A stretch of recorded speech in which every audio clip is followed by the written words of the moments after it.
नमस्कार। उत्तराखंड संसार YouTube channel में आपका हार्दिक स्वागत है और प्रस्तुत है दृष्ट मुद्दे पर। आज प्रधानमंत्री नरेंद्र मोदी जी हल्द्वानी पहुंच रहे हैं। उसके लिए हल्द्वानी दुल्हन की तरह सजा हुआ है, उसका एक दृश्य आपको दिखाते हैं, फिर थोड़ा चर्चा करते हैं।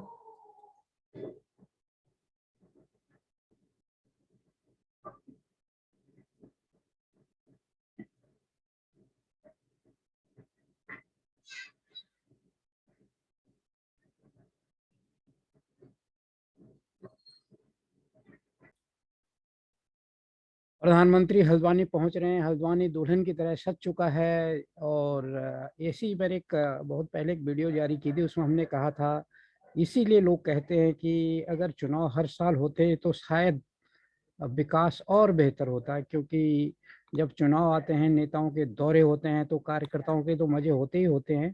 करोड़ों रुपए इन्वेस्ट करती है पार्टियां, करोड़ों रुपया खर्च करते हैं, तो उसका कहीं ना कहीं फायदा जो उनसे जुड़े हुए लोगों को मिलता है, इसीलिए लोग इनसे जुड़े हुए रहते हैं। जैसे एक वीडियो में मैंने और बताया था कि लोगों को पार्टियों का नशा ज़्यादा है, शराब और उसके ज़्यादा ये ड्रग्स से ज़्यादा पार्टियों का नशा है। उसके पीछे ये भी रहस्य है कि जब पार्टियां आती है तो इतने करोड़ों रुपए, ये चमक धमक के सारी हो जाती है, परंतु यहाँ पे क्या है कि प्रधानमंत्री आ रहे हैं हल्द्वानी, और उसके चक्कर में पूरी हल्द्वानी दुल्हन की तरह सज चुकी है। अगर ऐसे हर साल चुनाव होता तो हर बार शहर सस्ता और शहर की जो सफाई है, जो शहर की जो होना चाहिए था एक हमेशा शहर को, एक वैसा स्वरूप शहर ले पाता। तो ये है कि आज दिख रहा है कि हल्द्वानी एक कैसा शहर है, और कोशिश ये होनी चाहिए कि हल्द्वानी हमेशा ऐसे ही रहे। और ये मेन मुद्दा है इसमें, क्योंकि प्रधानमंत्री आ रहे हैं, चुनाव का समय है, देश के प्रधानमंत्री हैं, वो सरकारी दौरा भी हो जाएगा, पार्टी का प्रचार भी हो जाएगा, कुछ और कार्यक्रम भी होंगे उनके, एम्स का शिलान्यास भी वहाँ करना है, तो सारा कुछ साथ साथ में हो जाएगा। और और इसका जो मेन सा वो हुआ, जो लाभ हुआ, थोड़ा सा हल्द्वानी की थोड़ा सा सज गया और साफ सफाई होगी, ये इस दौरे का फायदा वहाँ पे, जो वहाँ की स्थिति हल्द्वानी को जरूर होगा। ये यूकेडी की खबर है। यूकेडी संवारेगी उत्तराखंड। शाह टाइम संवाददाता। नैनीताल सरोवर नगरी राज अतिथि गृह सभागार में उत्तराखंड क्रांति दल द्वारा आओ संवारें उत्तराखंड को अभियान के तहत शुरुआत की गई, और कार्यकर्ताओं के साथ बैठक कर अपना कुनवा बढ़ाते हुए दर्जनों लोगों दर्शकों लोगों को सदस्यता भी दिलाई गई। बता दें, बुधवार को उत्तराखंड क्रांति दल द्वारा आओ संवारें उत्तराखंड अभियान की शुरुआत कर उद्घाटन किया गया। इस दौरान 75 लोगों ने सदस्यता भी ग्रहण करवाई गई, और तत्पश्चात बैठक का आयोजन किया गया। इस दौरान पूर्व विधायक नारायण सिंह जैसवाल ने कहा कि यूकेडी द्वारा आओ मिलकर उत्तराखंड बचाएं अभियान की शुरुआत की है, जिसके अंतर्गत उत्तराखंड के युवाओं और महिलाओं को जोड़ा है, जो कि उत्तराखंड के विकास में अपनी भागीदारी देंगे, जिसके चलते जनता से संवाद कर उत्तराखंड को संवारा जाएगा। उन्होंने कहा कि 20 सालों में उत्तराखंड विकास से अछूता रहा, साथ ही बेरोजगारी के चलते लोग पहाड़ों से पलायन करने को मजबूर हैं, जिस कारण उत्तराखंड के अधिकांश गांव वीरान हो चुके हैं। कहा कि उत्तराखंड क्रांति दल जनता को साथ चलेगा और जनता के साथ चलेगा, और उत्तराखंड में जनता राजनीति बनाएगा, और उत्तराखंड में से पलायन, शिक्षा, रोजगार, स्वास्थ्य सुविधाएं जनता को उपलब्ध कराएगा। इस मौके पर KL आर्य, वीरेंद्र चंद आर्य, प्रकाश पांडे, खीमराज सिंह बिष्ट, कमला देवी, उमा देवी, चंदन सिंह, सूरज बगड़वाल, पूजा कुमारी, नितिन कांडपाल, मनोज चंद्र जोशी, विजय कुमार, कमला देवी, हेमा देवी, नितिन जलान आदि मौजूद रहे। तो ये था नैनीताल का जो कार्यक्रम रहा। काफ़ी लोगों ने उत्तराखंड क्रांति दल की सदस्यता ली। लगातार उत्तराखंड क्रांति दल आओ संवारें उत्तराखंड का कार्यक्रम चला रहा है। उसमें उत्तराखंड के लोगों को जोड़कर मतलब जो आम जनता की जो वहाँ पे शासन चलाने के लिए बात करा कि शासन में जनता की भागीदारी ज़्यादा ज़्यादा हो और नौकरशाही कम से कम हो। जो उसका मेन उद्देश्य है उत्तराखंड क्रांति दल का, उस पर काम कर रहा है। इस समय अब एक इंटरव्यू सुनाते हैं आपको। जो आपके यहाँ पे उत्तराखंड में आप आदमी पार्टी ने मुख्यमंत्री का चेहरा घोषित किया है कर्नल कोठियाल को, उनका एक इंटरव्यू है, वो आपको सुनाते हैं, फिर उस पर देखते हैं, उस पर दृष्टि डालते हैं क्या उनका विजन है। दिल्ली के जो अच्छे मॉडल हैं अगर हम यहाँ पे लेके आएंगे, उत्तराखंड वाकई में नंबर 1 स्टेट होगा। मैं तो बल्कि केजरीवाल जी को चैलेंज कर रहा हूँ कि हम आपसे बढ़िया स्टेट बना के दिखाएंगे उत्तराखंड को। अच्छा बोला।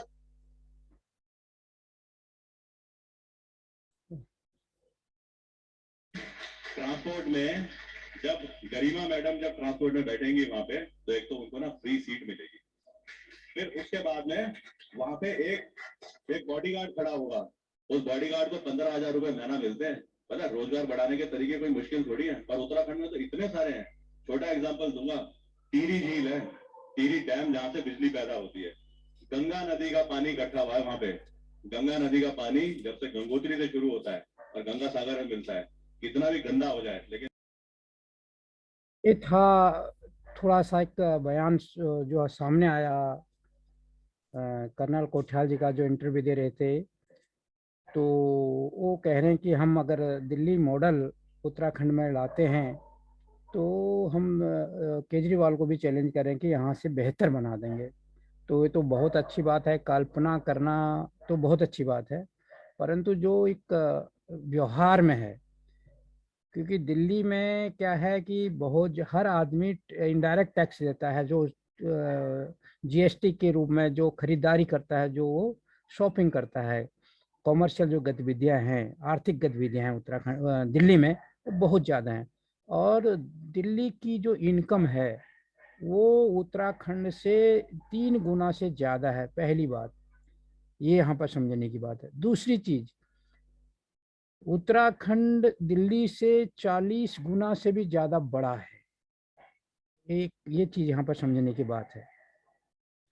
और दिल्ली में जो दिल्ली की अपनी इनकम तो है ही है, दिल्ली में 95% जो दिल्ली को चला रहे हैं, दिल्ली की व्यवस्था को चला रहे हैं, वो निजी लोग हैं। निजी औद्योगिक घराने हैं, एनजीओज हैं, अलग तरह की गैर सरकारी संस्थाएं हैं जो चला रहे हैं दिल्ली को। और उत्तराखंड में जो भी प्रयास हुए, उत्तराखंड के जो लोग हैं वो खुद वहाँ से पलायन कर रहे हैं। तो उत्तराखंड को मैं ऐसे जो निजी लोग हैं वो कैसे चलाएंगे जब वहाँ पे लोग ही नहीं है। दिल्ली में तो की पॉपुलेशन बहुत है, इस पर भी मैं आऊँगा। दिल्ली की जो पूरी दिल्ली है जिसकी पॉपुलेशन उत्तराखंड से भी ज़्यादा है, वो क्या है, उत्तराखंड के केवल 2 विकास खंडों के बराबर है। इतने छोटे क्षेत्र में पूरी दिल्ली समाई हुई है। और जो विकास करना होता है और इतनी इनकम है, 95% निजी क्षेत्र यहाँ पर काम कर रहा है और 5% पे केंद्र सरकार भी काम कर रही है, 5% पे वही दिल्ली सरकार भी काम कर रही है, 5% पे दिल्ली में नगर निगम भी काम कर रहा है, 5% पे आपका एनडीएमसी काम कर रहा है, 5% पे ही जो दिल्ली में कंटोनमेंट एरिया है, कैंट एरिया, वो भी उसी 5% के अंदर है। 5% के अंदर कम करा और उत्तराखंड के 2 ब्लॉकों के अंदर के बराबर है, उसमें सारे क्षेत्र आते हैं। और यहाँ पर राष्ट्रीय अंतर्राष्ट्रीय गतिविधियां बहुत होती हैं, वो अलग से अपना खर्चा यहाँ पर करते हैं। तो जो यहाँ पर जो आर्थिक गतिविधियां होती हैं, इन्वेस्टमेंट की गतिविधियां होती हैं, बाहर से जो फंडिंग होती है, लोगों द्वारा जो इन्वेस्टमेंट किया जाता है, बहुत ज़्यादा है दिल्ली में। उत्तराखंड के वहाँ पर कई तुलना है ही नहीं। और उत्तराखंड में क्या हो रहा है कि पलायन हो रहा है। और उत्तराखंड का आदमी जो वहाँ पे दुकानदार है, जिसने भी वहाँ पे बिजनेस किया, जो दुकान कल तक चलती थी आज बंद हो गई, उसका कारण क्या है कि लोगों की जैसे जैसे कनेक्टिविटी बढ़ती है, लोग दिल्ली से अपना वहाँ पे कोई भी काम उत्तराखंड में अगर करते भी हैं तो सारा सामान खरीद के दिल्ली से ले जाते हैं, क्योंकि दिल्ली क्या है, थोक मार्केट है। यहाँ पर अंतर्राष्ट्रीय मंडियाँ हैं, अंतर्राष्ट्रीय थोक बाजार है, तो लोग वहां से परचेज करके ले जाते हैं। और यहाँ से परचेज करने का मतलब ये, लोगों को तो सस्ता मिलता ही है, साथ में जो टैक्स जाता है वो दिल्ली सरकार के पास आता है। तो उत्तराखंड का व्यक्ति हो, कोई भी व्यक्ति हो, यहाँ से खरीद के ले जाता है। उत्तराखंड नजदीक है तो यहाँ से ज्यादातर परचेजिंग होती है और वो वहां जाके केवल कंज्यूम करता है, परंतु परचेज यहाँ कर लेता है। और जब वो यहाँ परचेज करता है तो टैक्स यहाँ की सरकार को मिलता है, और वो उसको भी उत्तराखंड में नहीं है। दूसरी चीज, उत्तराखंड में जो एक वो है ट्रेवलिंग का ही खर्चा है। अगर उत्तराखंड का कोई भी अधिकारी देहरादून से पिथौरागढ़ जाता है, देहरादून से कहीं भी जाता है काम करने, तो उसका ट्रैवलिंग का खर्चा बहुत ज्यादा है। दिल्ली में आधे घंटे में आप एक कोने से दूसरे कोने में पहुंच सकते हो। तीसरी चीज, जो उत्तराखंड में है, उत्तराखंड में हर महीने, हर मौसम में, हर समय कुछ ना कुछ आपदाएं आती हैं। कभी बर्फ से आपदा आ जाती है, कभी तूफान से आपदा आती है, लैंडस्लाइडिंग होती है, बाढ़ होती है, और भूकंप से आपदा आ जाती है, और इस तरीके से आग लग जाती है, आए दिन जंगल जलते हैं। तो और कभी एक्सीडेंट, पहाड़ से एक गाड़ी गिर गई, वो गाड़ी हुई, ये दुर्घटनाएं होती हैं। तो ये सारी चीजें, इन आपदाओं से उत्तराखंड जूझता है हर महीने और हर क्षण, हर मौसम में। और दिल्ली में ऐसा नहीं है। और दिल्ली में क्या होता है कि अब भाई ये आप इसी से समझ रहे हो, तो हर आदमी दिल्ली की तरफ आता है। कहीं भी कोई कारोबार करता है तो दिल्ली में आके अपना कारोबार करना चाहता है, क्योंकि दिल्ली में वो पॉपुलेशन का घनत्व ज़्यादा है, और उसका फायदा दिल्ली सरकार को भी मिलता है, और जो व्यापारी है उसको भी मिलता है। और कुल मिला के जो रेवेन्यू आता है टैक्स के रूप में, वो दिल्ली के तिजोरी में, यानी दिल्ली में जो है रेवेन्यू, जो पैसा है वो बरसता है। और उत्तराखंड में आदमी भूखा मर रहा है वहाँ भूखे में। इसका एक सिंपल सा उदाहरण, अगर मैं राजनीतिक तुलना करूं, आम आदमी पार्टी जो दिल्ली में सरकार में है, ये इसको अभी बने हुए 6-7 साल हुए हैं, और ये कई जगह चुनाव लड़ रहा है। उत्तराखंड में भी उसकी चमक धमक को आप देख रहे होंगे, दूसरी जगह भी उसकी चमक धमक दिखाई दे रही है। इतना पैसा कहाँ से आ रहा है, इतना करोड़ों रुपया? वो क्योंकि यहाँ पर दिल्ली में मोटी कमाई है। उत्तराखंड की बात करो, कि उत्तराखंड में जो वहाँ की क्षेत्रीय पार्टी है, वो 79 में बनी, और उसको आज बने हुए कितने साल हो गए हैं? अब उसको बने हुए 43 साल होते हैं, और उसके पास वो, क्योंकि वहां पर मेहनत बहुत ज्यादा है और हाथ खाली है। उसके बाद उसके बाद वहां पर हालात ये उसके बाद हालत ये है कि वहां पे वो नहीं है, खाली हाथ है मेहनत करने के बाद। आज वो पार्टी के खस्ता हाल है, उसको चुनाव लड़ने के लिए उसके पास पैसा नहीं है। और जो बाहरी वो पार्टी आज तक वहां पे हाशिए पे है, उसका कारण क्या है? उसके पास पैसा नहीं है। और बाहर के लोग, जो दिल्ली की पार्टी है, जो खासकर, क्योंकि दिल्ली में मोटी कमाई है, और दिल्ली की पार्टियां पूरे इस तरीके से फैल रही हैं, अपने आसपास के राज्यों में फैल रही हैं, क्योंकि उनके पास दिल्ली में कमाई बहुत ज्यादा है। अब जब ये सी बात आती है, तो दूसरी बात की भ्रष्टाचार। अब भ्रष्टाचार पर बात करना तो बड़ा आसान होता है कि हम भ्रष्टाचार, दिल्ली भ्रष्टाचार की बात अगर यहाँ पर करें, तो भ्रष्टाचार कहीं केवल नारे नारे हैं। अगर भ्रष्टाचार पर रोक लगी, तो उसका लोगों को क्या मिला, लोगों को क्या बेनिफिट हुआ? दिल्ली में विकास बिल्कुल ठप है।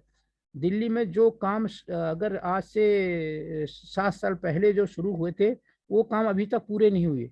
इसका कारण क्या है? कि कहीं ना कहीं वो पैसा कहाँ जा रहा है, जो इतनी बता रहे हैं इतनी इनकम हो रही है?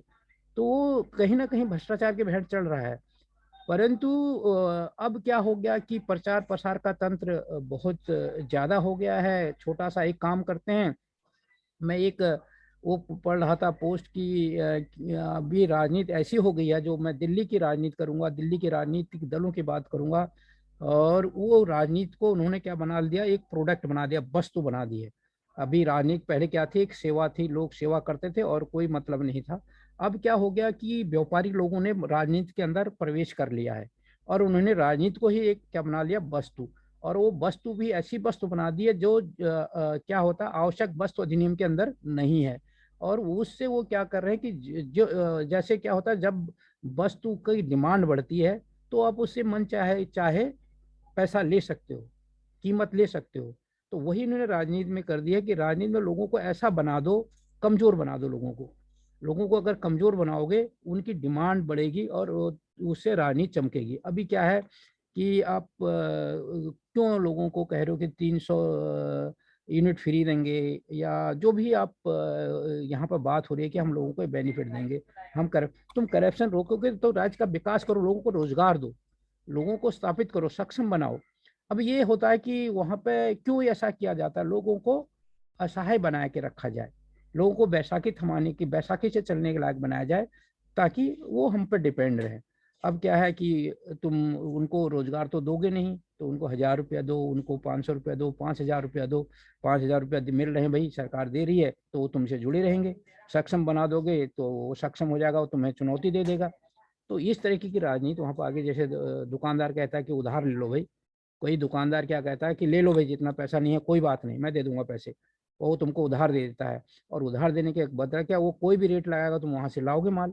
तो उस तरह की राजनीति होगी, तो बैसाखी वाली राजनीति नहीं होनी चाहिए। आप विजन दिखाओ कि कैसे तुम वहाँ का विकास करोगे। बजट इतना है, जैसे अभी बात हो रही थी कि दिल्ली का बजट और वहाँ का बजट लगभग बराबर है, और वहाँ का मोटा हिस्सा तो केवल ट्रैवलिंग में ही खर्च हो जाता है, आपदाओं पर चले जाता है। तो इन सारी चीज़ों को भी समझना पड़ेगा। अब बाकी रही बात दिल्ली की बसों के बारे में, उन्होंने एक बात कही कि फ्री में, दिल्ली की हालत ये है कि यहाँ के अगर प्रैक्टिकली देखोगे कि जहाँ पे महिलाएं खड़ी होती हैं वहाँ पर बस वाला बस रुकता ही नहीं है और सीधे भगा देता है। अगर वहाँ पर पुरुष भी, अगर ज्यादा महिलाएं हैं, पुरुष कम है, तब भी नहीं रुकता, वो पुरुषों के लिए मुसीबत हो जाती है जो टिकट लेते हैं। ये कई बार होता है, और अक्सर ये होता ही है, महिलाओं को वही बेनिफिट मिलता है। अगर बस जहाँ से स्टार्ट होती है वहां से महिला बैठ गई तो बैठ गई, नहीं तो नहीं मिलेगी। या फिर वहां पे जहाँ पे लोग उतरने वाले ज्यादा होते हैं, तो वहां पर गाड़ी रोकनी, बस रोकनी पड़ती है, तो महिलाएं चढ़ जाती हैं, तो वहां पर फायदा मिलता है। अगर जहाँ पर उतरने वाला बंदा एक दो हो, तो बस वाला आगे पीछे उनको उतार के भाग जाता है, और महिलाओं को चढ़ाता नहीं है। सच ये है, हाँ, सरकार की तरफ से जो दिखाने के लिए है, महिलाओं के लिए फ्री है, जो चढ़ जाती है वो फ्री में जाते हैं। बाकी रही मार्शल की बात, मार्शल बसों में दिखाने के लिए बहुत चढ़े हैं, ये है, परंतु मार्शल ही वो ड्राइवर के साथ बात करने में रहते हैं या कंडक्टर के साथ बात करने में रहते हैं, अपने आप में मस्त रहते हैं। हाँ, जो बात हो रही है कि उनको 15,000 रुपये मिलते हैं, उन बंदों को 750 रुपया पर डे के हिसाब से दिया जाता है, और वो कैलकुलेशन करके 15 से ऊपर भी पहुंच जाता है। अगर वो जिस दिन जाएगा उस दिन मिलेगा, तो महीने का वो हिसाब उसका बन जाता है, यहाँ पर है। परंतु ये क्या है, वो जो है सिविल डिफेंस के अंदर, वो दिल्ली में अधिकांश लोगों को विधायक की सिफारिश से वो को सिविल डिफेंस में डाला गया है। हर जगह दिल्ली में जितनी भी नौकरियां दिल्ली सरकार ने अगर दी हैं, तो ये 750 रुपया दैनिक के हिसाब से सिविल डिफेंस में दी हैं। अगर इसी तरीके से उत्तराखंड का निर्माण करना है, कि जो ये मॉडल दिख रहा है इनको सिविल डिफेंस का, तो ये भी एक बहुत बड़ा होगा, क्योंकि सेटबैक होगा, क्योंकि हम कौन सा विजन देख के देख रहे हैं। अब रही दिल्ली के स्कूलों की बात, अगर हम दिल्ली के स्कूलों की बात पर बात करें, तो दिल्ली में आज भी ठीक है, कुछ जब मॉडल होता है तो हमने एक मॉडल बना के हम चल रहे हैं दिल्ली, वो तो अच्छी बात है। जो जिसको मॉडल बना के हम चल रहे हैं, हम सारे स्कूलों को वो परिवर्तन ला रहे हैं, वो होना चाहिए। दिल्ली तो सदियों से दिल्ली का निर्माण हो रहा है, और उत्तराखंड में तो सदियों से उत्तराखंड का शोषण हो रहा है। दिल्ली में व्यापारी आते हैं, उत्तराखंड में तो पलायन हो रहा है। अब रही स्कूलों की बात, दिल्ली सरकार के पास एक विजन हो सकता है, और जो प्रचारित कर रही है, परंतु जहाँ तक बात है कि दिल्ली की भी हालत अच्छी नहीं है आज की डेट में। दिल्ली में लोगों के बच्चे जो स्कूल है वहाँ पर छप्परों के नीचे स्कूल क्लासेस चल रहे हैं, ठंड में ठिठुरते हैं बच्चे, मच्छर काटते हैं उनको। और तो और दिल्ली में लॉकडाउन के दौरान ऑनलाइन क्लास ही नहीं ले पाए, दिल्ली की सरकारी स्कूल के बच्चों को ऑनलाइन क्लास नहीं ली हुई, और इनको केवल वर्कशीट मिलती थी, वो काम उन्होंने भेज दिया। तो देखा यह जाता है कि हमें फोकस करना चाहिए, कि मैं खासकर कोठियाल जी से कहूँगा कि क्वालिटी एजुकेशन होनी चाहिए, हम बिल्डिंगों पे बात ना करें। दिल्ली में केजरीवाल आने से पहले लगभग कई अस्पतालों का शिलान्यास हो गया था, कई का तो टेंडर भी हो गया था। दिल्ली में इनके आने के बाद वहाँ पे उन्होंने ठंडे बस्ते में डाल दिए, और वहाँ पे क्या आ गया, नया मॉडल मोहल्ला क्लिनिक, मतलब जहाँ पर अस्पताल बनने चाहिए थे मोहल्ला क्लिनिक खोल दिए गए। तो क्या मोहल्ला क्लिनिक, तो वहाँ पे क्या है, ऐसे वहाँ पे क्लिनिक तो बहुत हैं लोगों के, प्राइवेट क्लिनिक, डॉक्टर बैठते हैं, वैसे यहाँ मोहल्ला क्लिनिक हो गया। ठीक है, यहाँ फ्री में है, वहाँ 50-100 रुपया दे के का इलाज होता है। तो वहाँ तो उतना ट्रैवलिंग में ही लग जाएगा अगर मोहल्ला क्लिनिक खोलेंगे, अगर मोहल्ला क्लिनिक का मॉडल ला जाओगे। दूसरी रही हॉस्पिटलों की बात, अब कितने तुमने नए हॉस्पिटल खोल दिए, जो हॉस्पिटल आज से 7-8 साल बनने शुरू हुए थे, वो तुमसे अभी तक फाइनल नहीं हो पाए। और नए हॉस्पिटल तो छोड़ो, और बाकी चीज़ कोरोना ने सारी कहानी स्पष्ट कर दी। अब दिल्ली में यहाँ पर भी ये बात कहना, बार बार रिपीट करना होगा, केंद्र सरकार भी उनको मदद कर रही है। केंद्र सरकार के भी कई हॉस्पिटल हैं, ऐसे एजुकेशन में भी केंद्र सरकार के कई ऐसी संस्थाएं जिसको केंद्र सरकार चला रही है। तो यहाँ पे तो केंद्र, राज्य, एमसीडी, एनडीएमसी, सारे एनडीएमसी के भी स्कूल है, एमसीडी के भी स्कूल है, तो सारी चीज़ें मिक्स है यहाँ पे। तो दिल्ली का जो है ठीक है, अब एक वो ले जाना चाहिए, विजन होना चाहिए, ठीक है हमारे स्कूल भी ऐसे हों, उसमें दिल्ली का जो बेस्ट स्कूल है उसका विजन लेके जाओ, अच्छी बात है। परंतु ये कहना कि मैं वैसा ही कर दूंगा, ये इनमें सारी चीज़ें जो मैंने बात की वो भी सोचना पड़ेगा। हमारी चीज़ें मुद्दों पर होना चाहिए। हम चुनाव जीतने के लिए दिल्ली की अगर बात करें तो दिल्ली में को हमने अपने 2 विकास खंडों के अंदर रखना पड़ेगा, और उन विकास खंडों में उतनी मशीनरी ले जानी पड़ेगी जितनी दिल्ली में काम कर रही है। अगर हम अपने हर विकास खंड में उतनी मशीनरी ले जा सकते हैं, उतनी मशीनरी फिट कर सकते हैं, तभी दिल्ली को, और उतना फंड फिट कर सकते हैं, उससे उतना ही नहीं उससे ज़्यादा, क्योंकि वहाँ पे भौगोलिक परिस्थितियाँ भी भिन्न है। अब यहाँ पे एक और सोचने की बात है, वहाँ पर मौसम की परिस्थितियाँ भी भिन्न है, भौगोलिक परिस्थितियाँ भी भिन्न है, और वो सीमांत राज्य है। इन चीज़ों को भी देखना पड़ेगा। वहाँ पर जो रिसोर्सेज है वो भी भिन्न है। यहाँ पर तो रिसोर्सेज बरसते हैं, यहाँ पर तो कैश है, रिसोर्सेज जो आता है नगद दे जाता है। दिल्ली में वहाँ तो सब कुछ करना पड़ेगा। तो ये नेगेटिव भी है। और तुम अगर सारी चीज दिल्ली की वहाँ के 2 विकास खंडों में ले भी जाओगे तो तुम्हारे पास मौसम की जो मार होगी, जो वहाँ विषम भौगोलिक परिस्थितियां होगी, जो सीमा की चुनौती होगी, और जो रिसोर्सेज होंगे उन पर भी देखना पड़ेगा। ये सारी चीजें काम करेंगी, तब हमें काम वो करना पड़ेगा।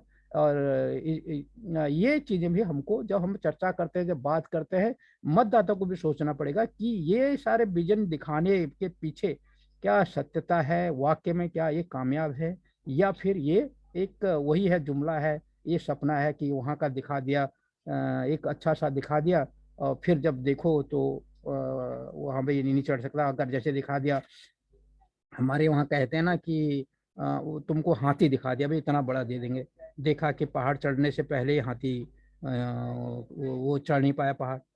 तो ये भी देखना पड़ेगा कि उत्तराखंड में कितनी मुश्किलें हैं। दिल्ली का मॉडल उत्तराखंड में, दिल्ली तो सदियों से बन रही है, हर कई सालों सदियों से राजधानी रही है, तो उत्तराखंड तो हमेशा लूटता रहा है। तो वो चीज़ विजन देखना अच्छी बात है, परंतु हम वैसा कर पाएंगे तो इन चीज़ों पर भी बहस होनी चाहिए कि वो कहाँ से आएंगी, हम अपनी वहाँ की हम क्या करेंगे। हम अगर एक, जब उत्तराखंड राज्य का सपना देखा गया था तो स्विट्जरलैंड मॉडल की बात की गई थी।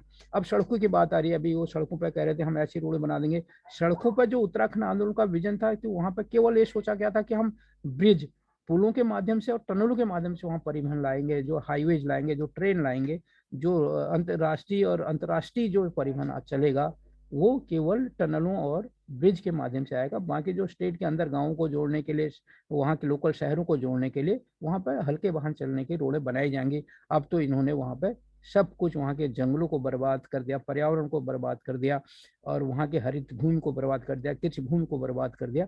तो अगर ये मॉडल भी, विजन तो होना जरूरी है उत्तराखंड के लिए। विजन में हम किसी की नकल करें, हम किसी को लेके चले, तो वो राज्य का और उत्तराखंड से कोई तुलना नहीं है। इस बात को समझना पड़ेगा, उसके हम बार बार तुलना करना बंद कर दें।